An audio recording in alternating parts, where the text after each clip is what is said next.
So, Coach, obviously last season was one that was memorable in a lot of ways. 30-6 overall, Southeast Region, second straight Southeast Region title, third straight 30-win season, all that, return trip to the national semifinals. So, but it wasn't always easy. It didn't seem like a foregone conclusion that all that stuff was going to happen. So, how do you reflect back on the season overall?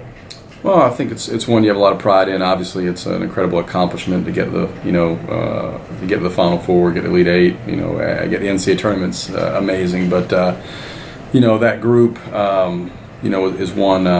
It was a bumpy ride, particularly early, but their growth in terms of starting at one end of the spectrum and finishing on the complete opposite end of the spectrum in terms of their resolve and their toughness and their ability to kind of dig down and fight. I think was really satisfying to see, because as a coach, you want your hope is that over the course of a year your team grows and develops and comes together, and you try to take advantage of every day and every opportunity that's presented to you. And for a long time we didn't do that, and you left the first semester, and we would just come off a loss to Newberry and gave up 100 some points, and I wasn't disappointed with the record. I think we were 8-3. I was disappointed with the way we were competing, the way we were playing, our lack of interest in doing the things that go into being a blue collar team, that go into winning.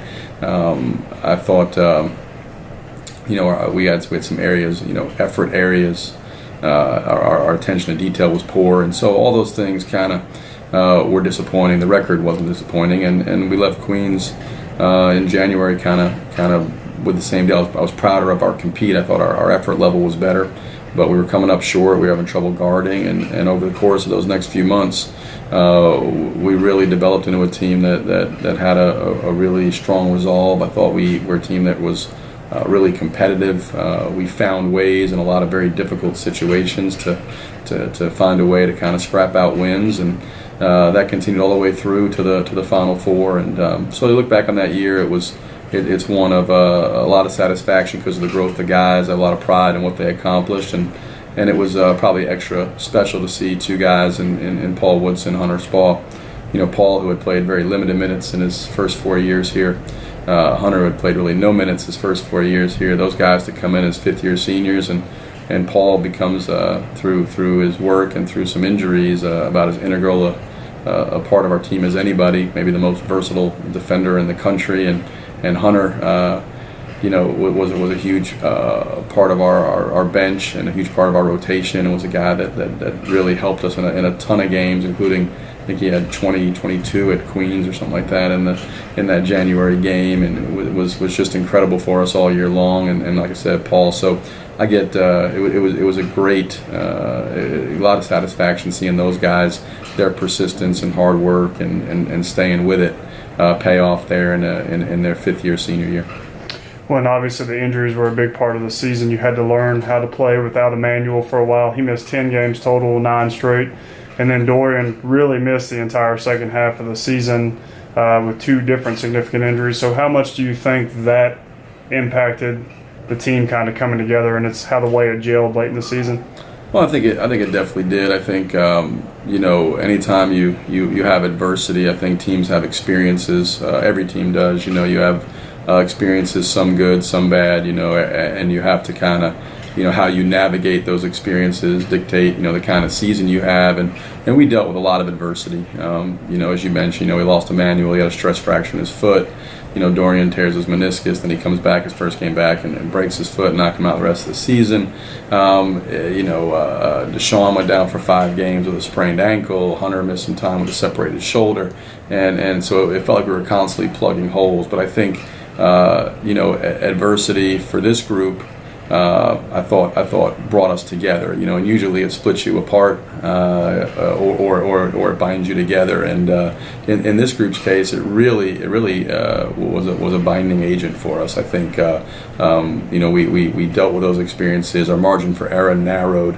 I think early in the year we were probably a team that thought we could win on talent alone, and I think by the end of the year, we knew we probably weren't as talented as some of the teams we were playing, and certainly weren't as talented as we were at the beginning of the year. Then we had to rely on being tough and being smart and competing and trying to do a lot of things at a high level, because again, we just didn't have the margin for error to go out and make mistakes or not be focused or have lulls inside the game and all the things that we did early in the year. By the end of the year, we were a completely different team in terms of not being quite as talented, but also the stuff that really goes into winning. We were bought into, and again, I thought that was probably the injuries probably had the effect of bringing those guys together and certainly creating that type of mentality of, the experiences they went through together brought them closer and gave them a better perspective on what it takes to be successful. How do you think what happened last season, everything, the whole picture of what happened last season can inform this season? A lot of those guys back from last season, having to deal with that adversity and kind of coming together as a team, but also experiencing the level of success you guys did, coming up just short in the national semifinals, almost making a return trip to the national championship. What do you think that will do for the team going forward, that experience of last season? Well, you hope it gives them, you hope that they learned, that what it takes to be successful, that no matter how talented you may be, talent alone is never enough. The differences in talent at this level are not so great that you don't have to have great habits, and you don't have to compete and execute at an extremely high level to have a chance to win. You hope that what they went through that first semester helps them to have a better perspective on, this is what you have to do to be successful, and it'll create a quicker and easier buy-in. But every team's different, and the players are different, even when you have the same group back, and you never really do. There's always new players added, but your returning players are different. Guys that were freshmen last year are sophomores, guys that were maybe role players or more prominent players, guys that didn't play at all or stepping into roles, and so it's really you hope that this group in general looks back on last year and has a level of confidence in terms of, when you really are together and you're connected and you're bought in and you're playing for one another and you play with a high level of toughness, you can accomplish a lot. And they also got to see the opposite end of the spectrum, where, geez, if you come in and you just kind of go out there and you go through the motions and you rely on just natural ability, you're going to stub your toe a bunch. And that's ultimately what you hope this group, because the goal is to try to obviously win every single game. And then to get as good as you can get over the course of the season, and winning every game is not usually reasonably possible, but you should put your best foot forward every single time to do it, and I think this group should have a really nice perspective. Again, you want a level of confidence. I think you have to have that, and they should have confidence. All 5 of those guys that played last year that returned, that they were major pieces of a team that won 30 games, that won a regular season title, that won a regional title, that advanced the Final Four. But it should be that perspective should be colored a little bit with look at what happened to us in that first semester. And I'm able to draw on that with them. Certainly when we discuss things, and we're able to kind of reflect back into do we want to go on this path, or do we want to go on this other path, and what it takes to win has not changed. It never really does. It stays the same. What it takes to be an elite basketball team, and talent is certainly the most important part. But that's never enough on its own merit. You have to have those intangible factors that go into it to really excel at the highest level. And they should have, again, confidence that, man, when we play the game the right way, when we're focused on the right things, we have a chance to be really, really good. But when we're not focused on the right things, when we're riding that emotional roller coaster, then we're going to come up short, and we did a number of times, until a point where I think that group finally kicked in, and they said, geez, let's give this a legitimate go and see if we can do it, and that really was a springboard for the rest of the year. Like we said, you returned 5 of your top 7 scores from last year. but you did lose a handful of guys. The guys I want you to just talk about real briefly here are Luquan Choice, Paul Woodson, Hunter Spall, guys who were actually here for 5 years because they both redshirted. All three redshirted their freshman year. In the 4 years they played here, 4 SAC titles, regular season titles, 2 Southeast Region championships, 2 appearances in national semifinals, trip to the national championship, and 122 wins. So just talk about those 3 guys in their career here. Well, I mean, you know, incredible. The numbers, the wins, the championships. Paul, Hunt, Luquan, as accomplished as they are on the court, all 3 of those guys are better human beings than they are players, and they're all, in their own way, tremendous. You know, I admire Paul and Hunter because of the teammates they were. You know, you can see a lot about a person. You know, the measure of a person in terms of who they are is how they handle things when they don't go their way. And those guys didn't get immediate playing time. They didn't get immediate self-gratification. They had to be patient and wait their turn. In Paul's case, you know, he actually played more as, you know, he started some as a redshirt sophomore, and then he didn't play nearly as much as a junior. And I didn't even know if Paul and Hunter were going to come back. To be honest with you, they're both going to grad school. They graduated in 4 years. I wasn't certain they were going to, you know, want to come back and even play their 5th year. And both guys were, you know, completely on board with doing that. There was never a second thought, and there they were, you know.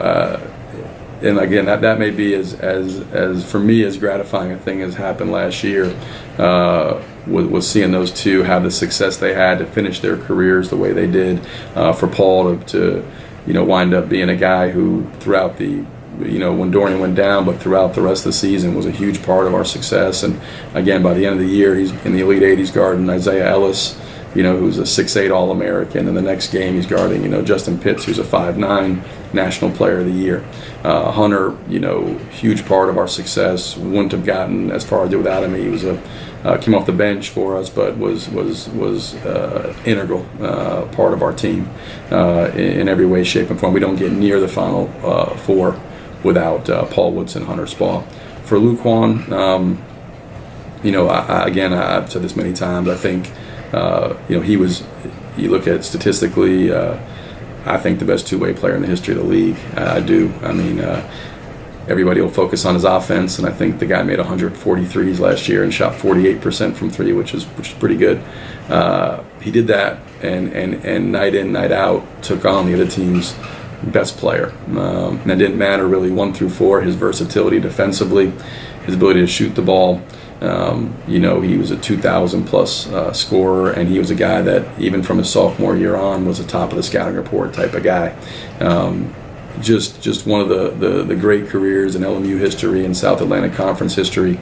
You know, he's going to be a great and long-term pro. He's got everything necessary to play for, to have a long pro career, not just be a pro, but have a pro career. He can play easily, you know, 10 years plus basketball at the next level, and I look forward to following him as he's and his successes to come. But as good again as those guys were on the court, better people and unbelievable teammates. I mean, to each other, to the group.